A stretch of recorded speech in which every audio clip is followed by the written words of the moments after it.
Bapak Ibu Saudara seperti kasih Tuhan, Henok tentunya mungkin sudah ada yang tahu tentang kisah tentang Henok. Sama ada dalam kitab Ibrani pasal 11. Ini masih berputar tentang selama ini yang saya sampaikan saudara dalam bulan pertama, bulan kedua ini kurang lebih ya isinya itu sama, tapi dalam kisah dan cerita yang berbeda. Kiranya juga semangat tentunya kita dapat kita serap ya di dalam kehidupan ini. Ibrani pasal 11 ayat 5 sampai dengan 6, kemudian juga Kejadian pasal 5 ayat 21 sampai dengan 24. Jadi sambil berjalan saudara, karena saya itu kalau menyampaikan firman itu cukup panjang ya, cukup panjang. Mas sambil berjalan, Bapak Saudara catat saja tentang firman Tuhan ini. Ibrani pasal 11 ayat 5 dan 6, kemudian Kejadian pasal 5 ayat 21 sampai dengan 24. Hari kalau terlewatkan nanti lewat pula ini firman Tuhan ya, lalu begitu saja. Nah, saya mau tanya saudara, siapakah Henok? Ya, siapakah Henok itu sebenarnya? Mengapa saudara? Mengapa saya bertanya demikian? Henok yang kita kenal itu siapa? Ya, karena Henok dalam Alkitab ada dua. Ada dua. Ya, ada dua. Lalu yang dimaksud Henok yang ini Henok yang mana? Ya, Henok yang mana? Nah itu penting bagi kita untuk mengetahui hal ini. Jangan sampai kita bicara Henok, tapi Henok yang lain kita bicarakan, ya kan? Jangan sampai kita berbicara A yang ini tapi A yang lain, kan kayak begitu. Nah kita mesti tahu ada dua Henok, saudara. Jangan sampai kita tersesat, lalu kita buat kesaksian-kesaksian yang tidak benar. Ada dua Henok, saudara. Ya, sebenarnya. Saya mau tanya sebelumnya, anak Adam itu ada berapa? Ya, ada berapa anak Adam itu? Ya, ada berapa? Ada 3 ya. Kan? Orang tuanya Kain sama Habel saja, ya, Kain sama Habel saja. Nah, pertama anak Kain, betul. Nah, kemudian kedua Habel, kemudian mati dibunuh oleh Kain karena iri hati. Ya. Yang ketiga adalah Set, ya. Yang ketiga adalah Set. Kain, Habel, dan Set. Nah, ini Bapak Ibu Saudara semuanya diberkati oleh Tuhan. Dari Kain dan Set inilah Bapak Ibu Saudara semuanya, masing-masing baik dari Kain maupun Set ada keturunan dari dia berdua ini. Mereka berdua ini keturunan mereka yang dinamakan Henok. Ya, dinamakan Henok. Ada 2 nama Henok dari garis keturunan Adam. Sama memang dari keturunan Adam, tetapi itu dari keturunan Kain atau dari keturunan Set, kan begitu. Nah, Bapak Ibu Saudara, di dalam Henok yang pertama, di dalam kitab Kejadian pasal 4. Tadi dasar kita adalah Kejadian pasal 5 ayat 21 sampai dengan 24. Henok yang pertama adalah Henok yang ada di kitab Kejadian pasal 4 ayat 16 sampai dengan 18. Henok ini bedanya saudara, itu yang boleh nampak nanti kan bedanya, ya kan? Henok yang pertama itu generasi ketiga dari Adam. Generasi ketiga dari Adam. Saya perlu sampaikan seperti ini supaya kita tahu juga sedikit banyak tentang silsilah. Ya. Jadi dari Adam, Kain, Henok itu di Kejadian pasal 4 ayat 16 sampai dengan 18. Sedangkan Henok yang kedua, anak Set itu generasi yang ketujuh. Ya, generasi yang ketujuh. Nah ini saudara, kembali lagi kepada tentang cerita ini. Selanjutnya, Henok anaknya Kain, hidupnya itu menjauh dari Allah, jauh dari Tuhan. Jadi seandainya membelakangi seperti membelakangi matahari. Saya tulis di situ ya, membelakangi terang. Jadi kalau dia hidup saudara, itu di dalam kegelapan bayangan dirinya sendiri. Kalau kita berjalan, di sini ada lampu, di sini bayangan kita gelap. Nah, Kain itu kurang lebih dengan anaknya atau anaknya kurang lebih dengan Kain, seperti itu. Ya, itu Henok yang ada di dalam Kejadian pasal 4 ayat 16 sampai dengan 18. Sedangkan Kejadian pasal 5, Henok di dalam Kejadian pasal 5 itu hidupnya bergaul dengan Allah. Beda saudara. Nah, Selanjutnya, nah ini saya sudah sebutkan tadi ya. Kemudian berikutnya, Henok yang ketika Kejadian pasal 5 itu yang diangkat oleh Allah. Jadi sudah jelas ya saudara ya, Henok mana yang kita bicarakan? Dari keturunan Henok, anak Set inilah yang kemudian nanti akan turun generasi-generasi yang terhormat. Dari inilah nanti kemudian ada Nuh di sana, kemudian sampai Yesus di sana. Dari garis keturunan Set, ya, dari keturunan Set. Nah, saudara semua yang dikasih oleh Tuhan, inilah yang kita bicarakan. Inilah yang akan kita bahas saat ini. Nama boleh sama, tetapi garis keturunan itu berbeda. Gara-gara nama saya sama, pada waktu di Pangkal Anggun, saudara, ada orang dari Kalimati. Tahu Kalimati? Maaf, itu tempat adalah tempat yang tidak baik. Ya, tempat dari banyak pelacuran. Ada seseorang datang ke rumah cari orang yang namanya Marti. Ya. Dan kami dikenal yang namanya Marti, ya orang itu langsung datang. Kenapa dicari? Rupanya ada orang yang hamil untuk bertanggung jawab. Nah, kan repot saudara. Nama kadang-kadang sama. Nah, rupanya ciri-cirinya juga kurang lebih saja. Pak Marti itu orangnya berkumis Pak. Dulu kan saya punya kumis juga kan. Nah, kalau udah saya potong aja. Nah, seperti itu. Nah, terus ciri-ciri yang lain, badannya tinggi besar. Oh, kata saya itu bukan suami saya, itu Marti yang sana. Nah, ini saudara semua dikasih oleh Tuhan. Nah, kita coba sampai tercoba. Jika badannya juga kecil bagi saya, mungkin istri saya sudah mengusir saya dari rumah. Itu pertanggungjawaban. Nah, Bapak Ibu saudara semua, Henok ini juga demikian saudara ya. Henok yang satu dengan ini beda, jauh sekali, bertolak belakang. Bertolak belakang, nama boleh sama, tapi garis keturunan adalah berbeda. Kalau ada sebuah pertanyaan tentang Henok saudara, ya, apa yang Anda ketahui tentang Henok? Ya, apa yang saudara ketahui tentang Henok? Mayoritas orang akan mengatakan Allah telah mengangkatnya. Begitu kan? Oh, Allah telah mengangkatnya. Di dalam Ibrani pasal 11 ayat 5 dan 6. Dia diangkat oleh Allah. Di dalam kitab Kejadian sama. Dia telah diangkat oleh Allah. Ya, dia telah diangkat oleh Allah. Ini mayoritas orang yang mereka ketahui. Dan Henok kemudian adalah dia tidak mengalami kematian. Sesuai kitab Ibrani pasal 11 ayat 5, dia tidak mengalami kematian. Ya, apa itu dalam kendali Tuhan, dalam kuasa Tuhan, saya juga tidak tahu. Ya, Henok tidak mengalami kematian, tapi Alkitab mengatakan demikian bahwa karena iman Henok diangkat oleh Tuhan supaya tidak mengalami kematian. Itu dikatakan dalam Ibrani pasal 11 ayat 5. Ini rata-rata orang akan berbicara seperti ini. Ya, kalau kita bicara Henok, oh dia diangkat oleh Allah. Kadang-kadang bicara juga tentang Musa, dia membebaskan orang Israel dari perbudakan Mesir. Ketika ini bicara tentang Nuh misalnya, itu banyak bicara tentang air bah. Orang selalu bicara seperti itu. Ya, langsung dia, oh ini loh yang ada dalam pikiran mereka. Saudara semua dikasih Tuhan, itu memang gak salah Bapak Ibu Saudara. Gak salah dengan hal tersebut. Tetapi Bapak Ibu Saudara semua dikasih oleh Tuhan. Ya,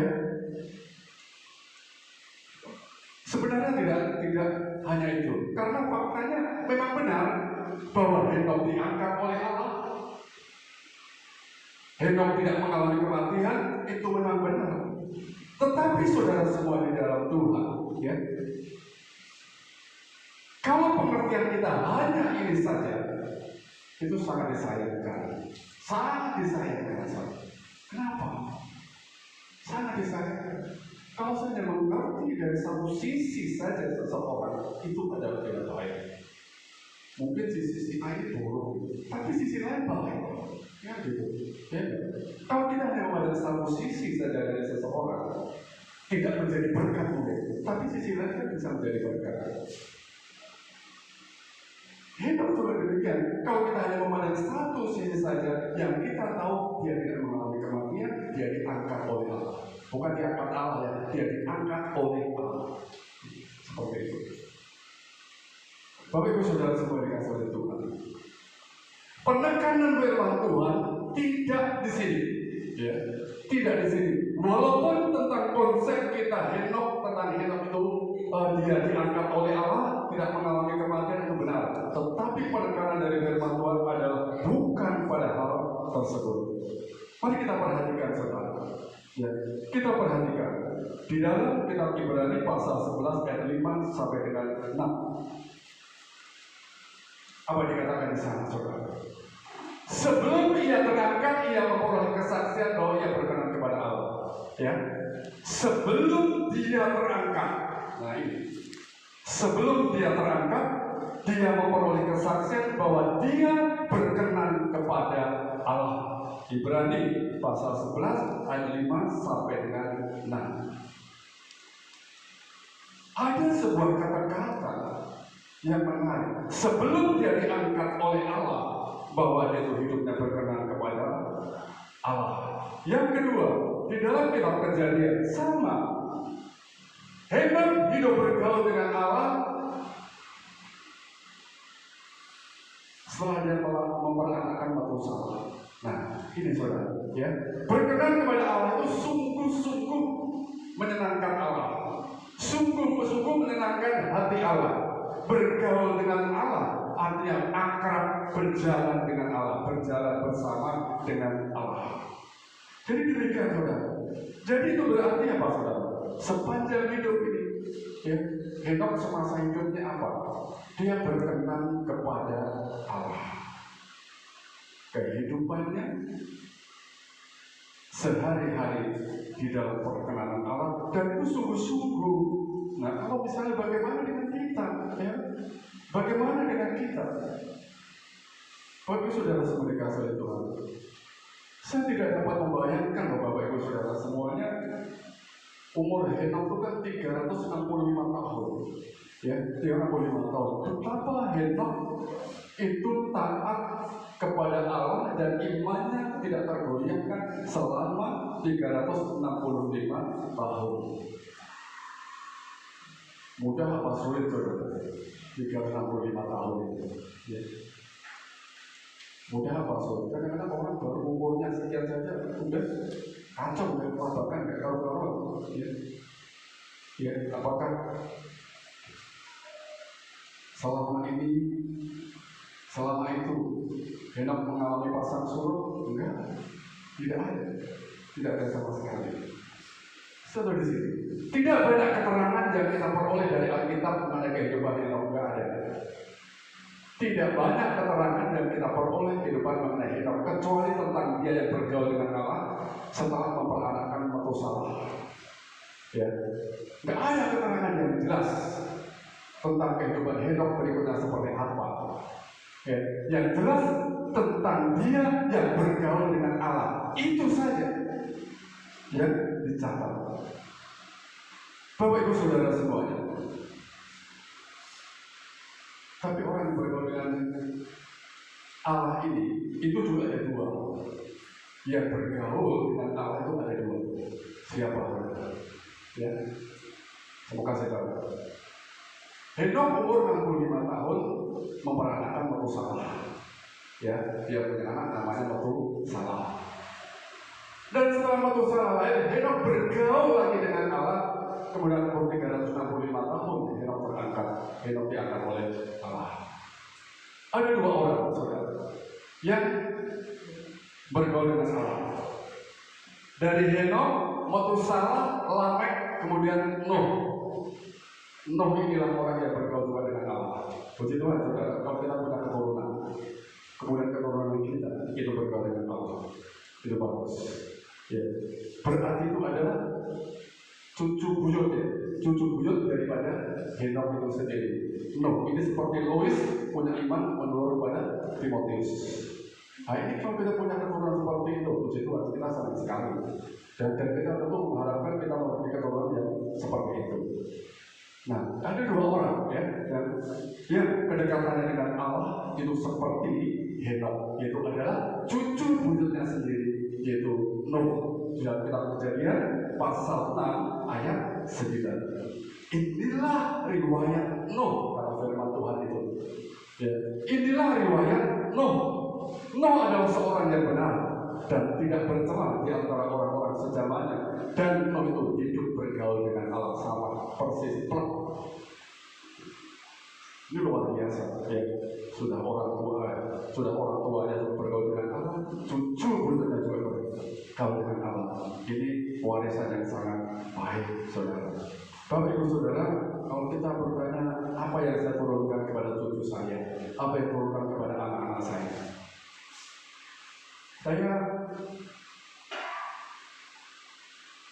ada kadang-kadang orang, saudara, karena orang sudah paham, sudah mengerti tentang firman Tuhan. Kadang-kadang mendengarkan firman Tuhan itu udah dia bisa tebak, apalagi firman Tuhannya kan itu saja. Lalu dia mengabaikan, ya. Lalu dia mengabaikan. Ada sebuah cerita yang begitu, saudara. Aku sudah tahu, jadi aku nggak perlu lagi firman Tuhan. Itu paling ujung-ujungnya adalah seperti itu. Bapak Ibu Saudara semua di dalam Tuhan, mungkin kita sudah tahu firman Tuhan, ya. Mungkin kita sudah paham firman Tuhan. Tetapi saat mendengarkan firman Tuhan, ada orang-orang di sekitar kita yang juga memperhatikan kita. Ketika kita sudah mengerti artinya apa, kita hanya bisa memberi contoh yang baik. Saya saudara di dalam Tuhan, jika saya memang sudah mengerti firman Tuhan, kemudian saya bawa misalnya cucu saya, ya saya bawa cucu saya sudah tahu ini bahkan sih firman Tuhan. Apakah kalau saya sudah mengerti firman Tuhan kemudian saya keluar dari gereja atau saya abai dengan firman Tuhan? Ya. Kadang-kadang kita tidak sadar orang-orang yang di sekitar kita itu memperhatikan kehidupan kita. Apa yang sepantasnya? Paling tidak kita ya memberikan contoh. Ini contoh mendengarkan yang baik, walaupun kita sudah paham, walaupun saya sudah paham. Saya itu saja. Banyak orang tua yang kadang-kadang berpikir aku sudah paham, aku sudah mengerti, jadi nggak perlu lagi saya mendengarkan firman Tuhan, tapi dia lupa kalau dia memberikan contoh yang baik pada anaknya, pada orang-orang yang ada di sekitarnya. Ya. Ada orang yang memperhatikan, ada. Bagaimana kalau anaknya bertanya, oh jadi kalau itu mama mendengarkan firman Tuhan seperti itu. Oh berarti ini yang diwariskan mama, ini yang diwariskan papa kepada saya. Jadi salah atau tidak kalau misalnya kita punya keturunan seperti itu? Ya. Kalau kita sudah paham, sudah mengerti, kita sudah nggak perlu lagi untuk firman Tuhan. Kita hanya bisa berikan contoh mendengarkan yang baik. Amin. Hal itu saja. Kadang-kadang kita paham bukan malah menjadi berkat, menjadi batu sandungan. Nah, ini Nuh, saudara, dia melihat ya, dia mengerti bahwa apa yang terjadi kepada kakek buyutnya, yaitu Henok adalah yang bergaul dengan Allah dari zaman itu. Karena apa? Henok menjadi orang yang berkenan bergaul dengan Allah dan dia tiru kepada keturunannya, yaitu kepada Nuh. Hebat, saudara. Demikian juga ada Louis yang menurut kepada Timotius. Karena apa? Memberikan contoh yang baik, teladan yang baik. Oleh sebab itu kalau kita paham Henok, oh dia diangkat, dia tidak pernah mengalami kematian, itu nggak salah. Tetapi penekanan tentang kehidupan Henok adalah seperti ini. Ya. Sebelum dia terangkat, dia memiliki kesaksian bahwa hidupnya berkenan kepada Allah.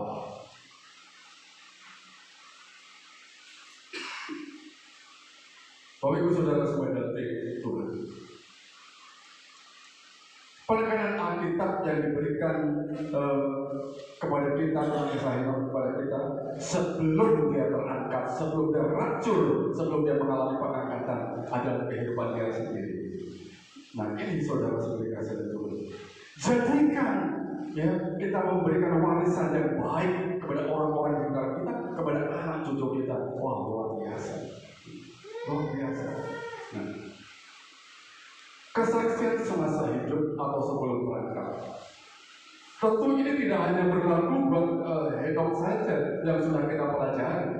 Di dalam Ibrani pasal 11 ayat 5 dikatakan, karena iman Henok diangkat oleh Allah supaya tidak mengalami kematian. Tentu dasarnya adalah dari iman. Dasarnya adalah dari iman. Ya, di dalam ayat 6 tanpa iman, ada kata-kata tanpa iman dan seterusnya. Ya. Nah ini kesaksian itu. Saudara di dalam Tuhan,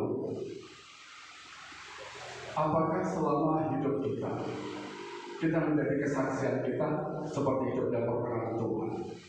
Apakah kita hidup sungguh-sungguh mencari Allah, atau kita sungguh-sungguh sudah bergaul dengan Allah? Kalau yang disaksikan kehidupan Henok adalah seperti ini, tentu ini penekanannya juga adalah kepada kita.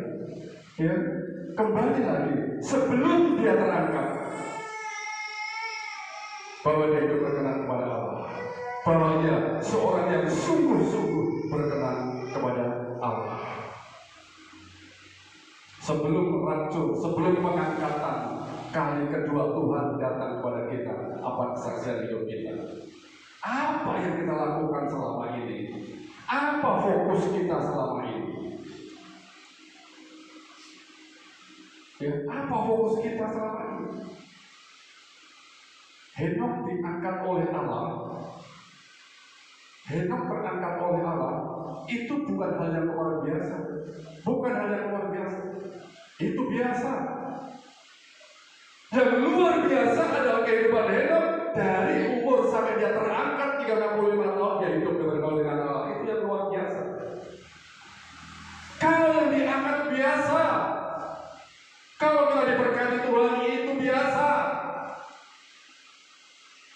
Tapi kita luar biasa nggak sepanjang perjalanan hidup kita bergaul dengan Allah.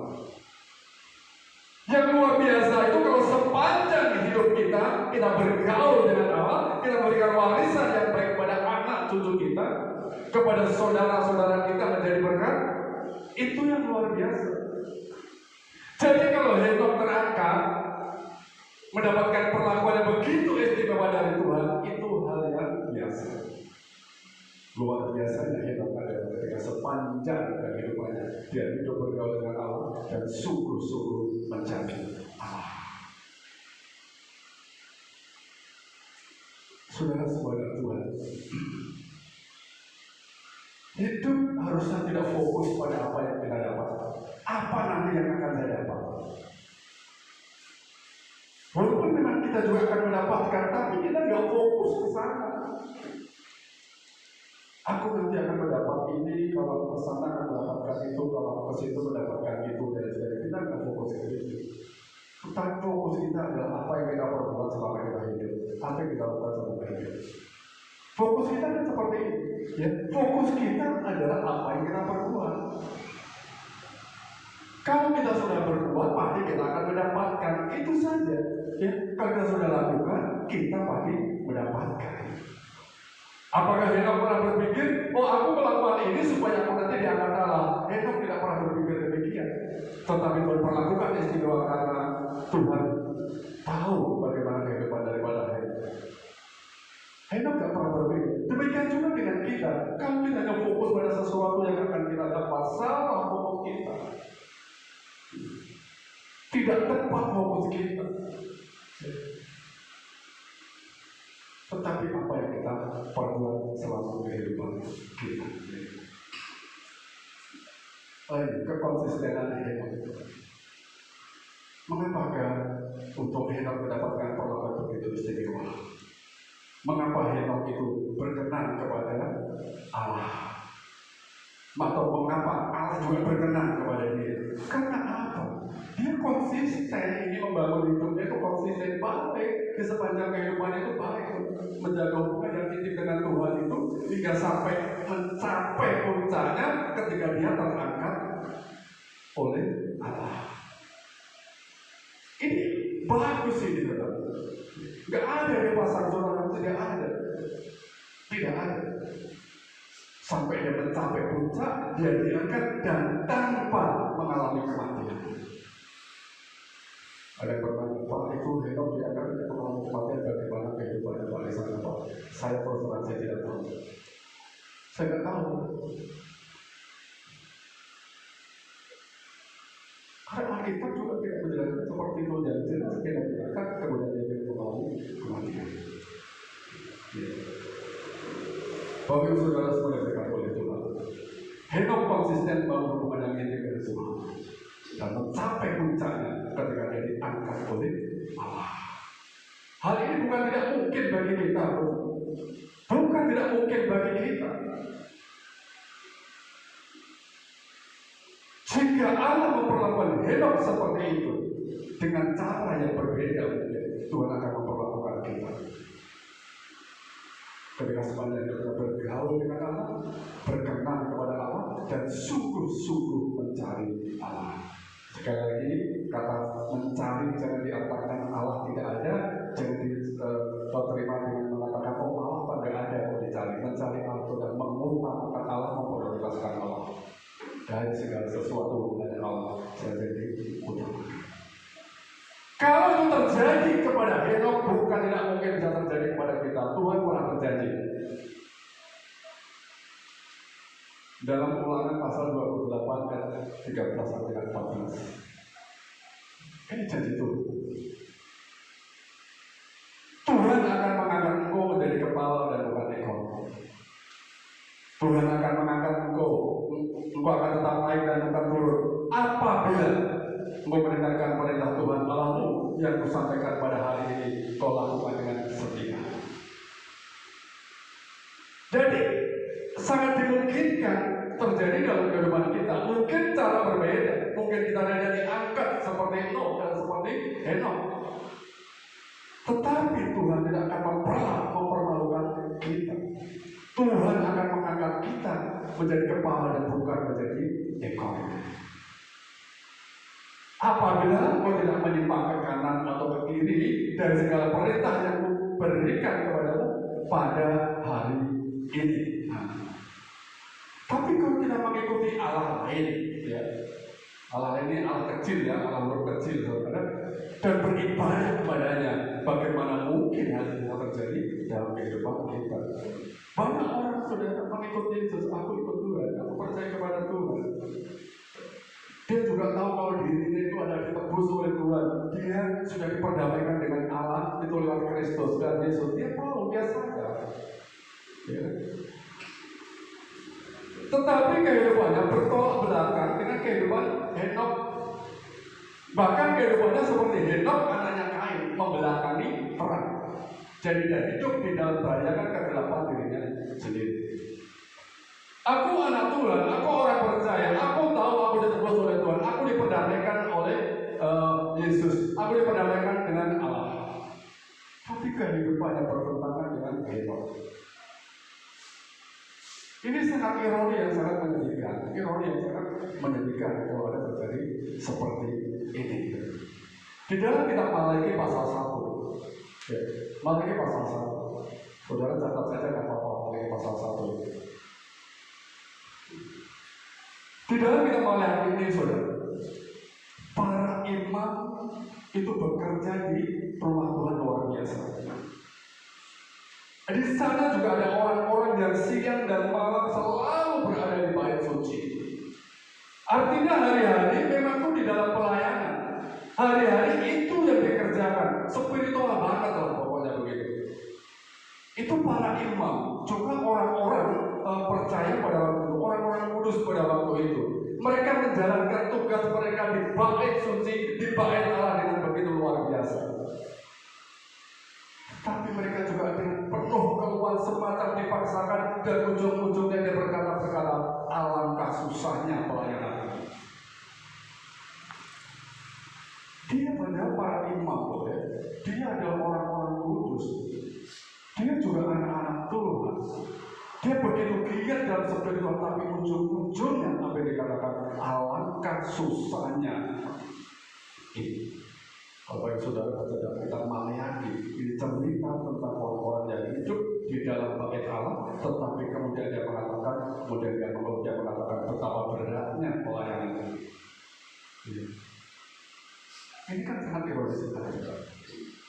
Bapak Ibu Saudara semua diberkati oleh Tuhan. Yang kedua,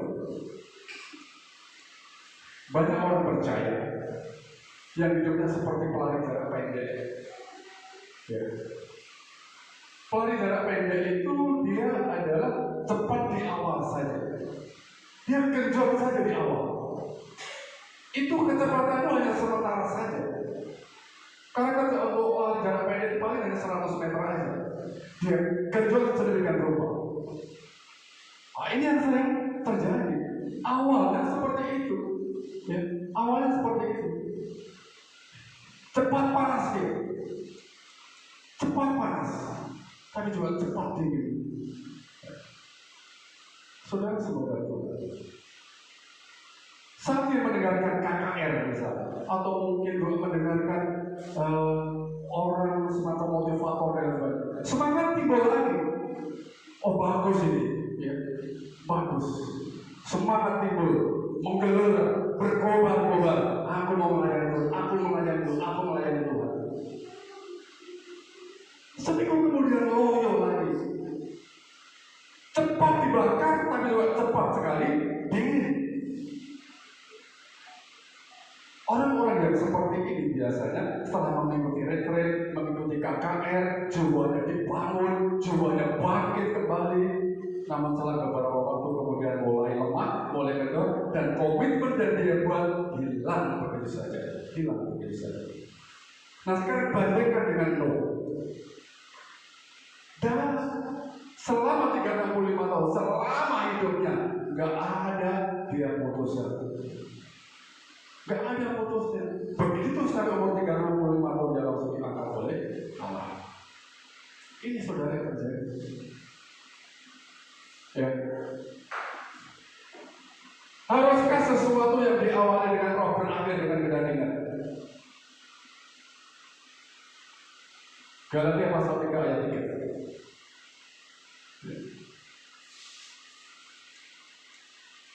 Apa Galatia pasal 3 ayat 3? Haruskah sesuatu yang kita awali dengan roh berakhir dengan kedagingan? Adakah kamu sebodoh itu? Kamu telah mulai dengan roh, maukah kamu sekarang mengakhirinya di dalam daging?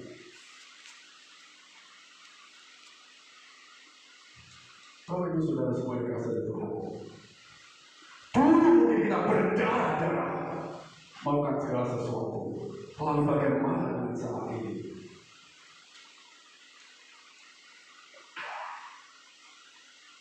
Galatia pasal 3 ayat 3. Firman Tuhan berkata, adakah kamu sebodoh itu? Ya. Di dalam yang lain, mengapa kalian begitu bodoh? Kalian sudah mulai hidup baru dengan roh Allah. Kalian sudah awali segala sesuatu dengan roh Allah. Masakan sekarang kalian mau mencapai kesempurnaan dengan kekuatanmu sendiri? Itu maksudnya. Tentu kita tidak mau.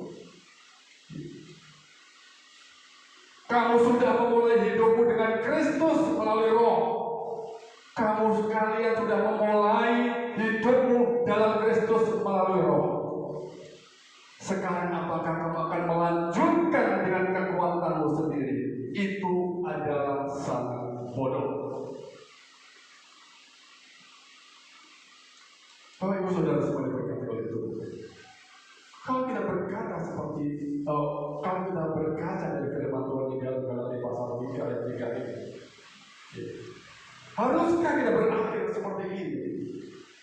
Kalau kita merindukan yang namanya racun, namanya pengangkatan, haruskah segala sesuatu yang kita awali dengan roh berakhir dengan kedagingan, berakhir dengan kekuatan kita sendiri, kemampuan kita sendiri?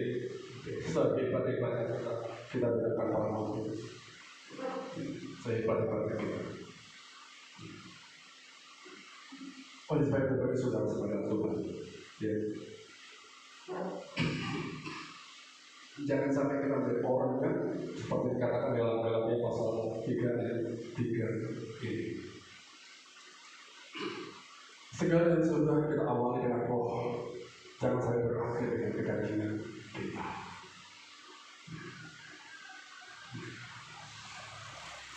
Inilah saudara semua dikasih oleh Tuhan.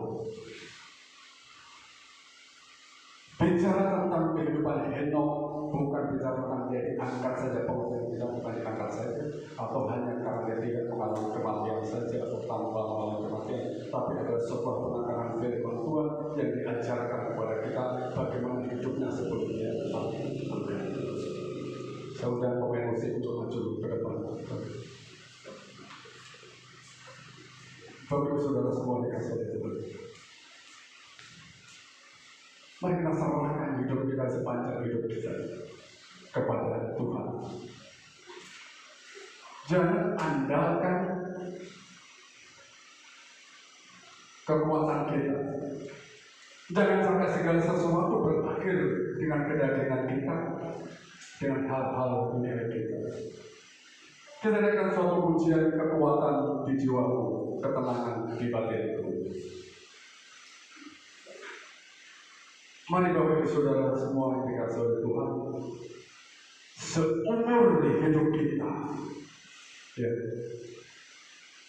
seumur hidup kita, mari kita serahkan semuanya kepada Tuhan.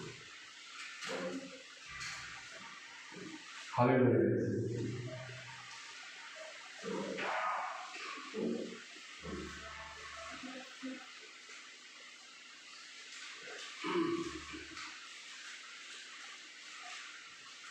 Banyak segala hal yang dapat kita pelajari daripada kehidupan Henok. Kiranya itu juga menjadi berkat daripada kita. Haleluya.